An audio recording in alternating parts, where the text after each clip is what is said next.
In the last year or so, I think I've finally come to understand what specifically I hate about Quan being the master manipulator NetherRealm purports him to be in their games. Of course, the fact that that was never a role he took on in the Midway games is part of it, as is the sheer lunacy of the extremes to which this idea has been stretched. But it's also the fact that Quan was a colossal fuck up in the Midway games. Let's go back and view his schemes one by one to expose just how much of a stupid arsehole this pasty motherfucker truly was. Once he tricked Sub-Zero into getting him Shinnok's amulet, he taunted him about how he got bamboozled and then pissed off home, not realising that he'd given Sub-Zero adequate reason to come after him, especially since Raiden would likely send a mortal in his place to another realm, and the guy who kicks the asses of 4 other gods and who can probably be guilted into a redemption quest would presumably be at the top of Raiden's list. And there's no reason to assume Quan planned it all this way with the intention of waiting multiple years for Shinnok to make his move with the fake amulet. Then we jump forward to those multiple years later, after Sub-Zero foiled Quan Chi's half-baked scheme.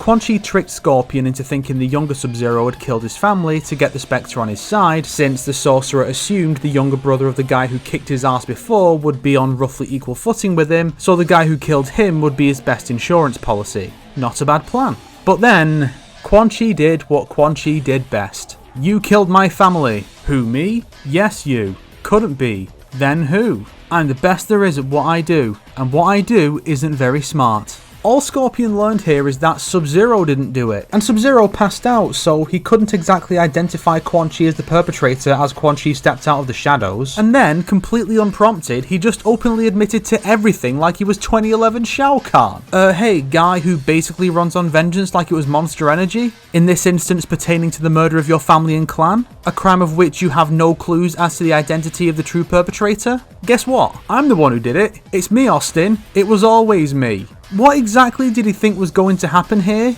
Assuming this plan to send Scorpion back to the Netherrealm worked, you have to keep in mind that Quan Chi is a demon, based out of the Netherrealm.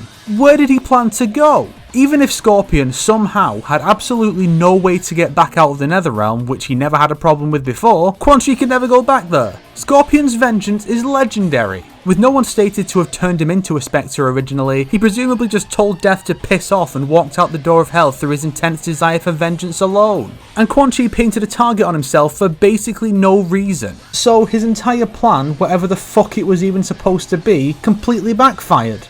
Get what you fucking deserve! I guess Scorpion's revenge got that right, if nothing else. And yes, Quan Chi's fake amulet managed to fool everyone, but my boy Yusuke also has the power of perfect replication, and no one calls him a master manipulator, so I don't think Quan Chi deserves that title either, especially in light of how badly he bungled the other part of his scheme. Then we move to Deadly Alliance. After fooling the two Oni to hold off Scorpion, he escaped to the Netherrealm and formed an alliance with Shang Tsung, which he intended to eventually break off. While they managed to defeat Raiden and his champions, they weren't enough to defeat Onaga, who survived Raiden's suicidal blast, which took out the sorceress. Some people believe that Quan Chi survived via teleportation. I personally don't see the teleportation in this 480p footage, fucking remaster the game already Netherrealm, but Shang Tsung theorizes Quan Chi survived in his Armageddon bio, so let's go with it. If we assume that Quan Chi really did teleport out at the last minute, then I must ask, how the fuck did he drop the amulet? Was this part of a scheme of some kind? Nothing to his benefit ever came of it, so we have to assume not. So then, he dropped it on his way out? Even though he didn't move from the spot and the thing was clipped to his fucking belt? How can you be so incompetent that you drop something that is bolted onto your person? He had no major misses in MK vs DCU, but 2011 tried to make him out to be the kind of genius strategist you visit 3 times to get him to join you. But he only seems that way because he's stealing everyone else's ideas and brainpower, and you know what they say about the kingdom of the blind. MKX returned him to the way he used to be, constantly fucking things up and getting his shit pushed in, but some people thought he was done dirty by this more accurate portrayal, leading to MK11 making some truly absurd assertions about him plotting out Sindel's original death 10,000 years ago. Stop it. Get some help.